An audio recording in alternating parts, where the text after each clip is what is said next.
মদিনায় মা ফাতেমা যখন তার কষ্টের কথা বলল, আমার মেয়ে ফোন করে আমারে জানাইল, জানানোর সাথে সাথে আমি বিছানায় পড়ে গেলাম, একদম অসুস্থ। আমি বুঝলাম না, আমি তো একটা বেকারে ভীষণ অসুস্থ হয়ে পড়ছে।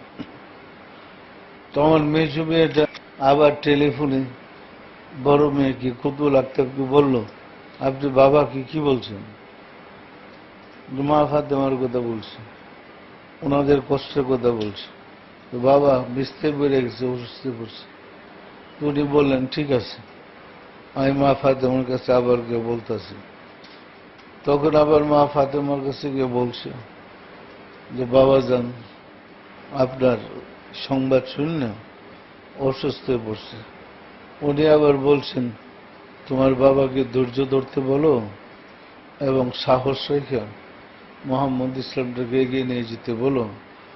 আমাদের তো উনি ছাড়া আর কেউ নেই, আমাদের নবী পরিবারের উনি ছাড়া বর্তমানে কেউ নেই। ওনার হাতে আমাদের দরবের কান্ডারি, বলো ওনাকে সুস্থ থাকতে। এরপরে বলছে তোমার বাবাকে আমার পক্ষ থেকে শুকরান শুকরান জানাও। পরিষ্কার বলছে আমার রুহুটা তোমার বাবার কাছে থাকে, এখানেও তো আমার দেহটা। আমি এখানে আসি, সারা বিশ্বের আশিকের রাসূলরা আসে কান্দাগাড়ি করে দেখতে, আবার তোমার বাবার কাছে যাই, এখানে আসতে হয় আমাকে। তোমার বাবাকে শুকরান শুকরান জানাও। আরো কিছু কথাবার্তা বলছে যেগুলা তাসাউফের, সেগুলো আমরা আমাদের কাজ করতেছি।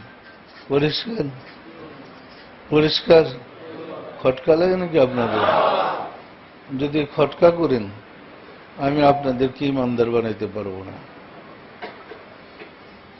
যদি কারো বলে সন্দেহ থাকে, আমার ক্ষমতা নাই ইমানদার বানানোর। আমাকে বিশ্বাস করলে ইমানদার হবে না, যে আমাকে বিশ্বাস করে সে হবে ইমানদার। কারণ ইমানের দায়িত্ব আমার হাতে। সুতরাং অবিশ্বাস করলে ইমানদার হওয়ার কোনো পথ নেই। যাদের ক্ষমতা আছে রাসূলকে জিজ্ঞাসা করেন, আল্লাহকে জিজ্ঞাসা করেন।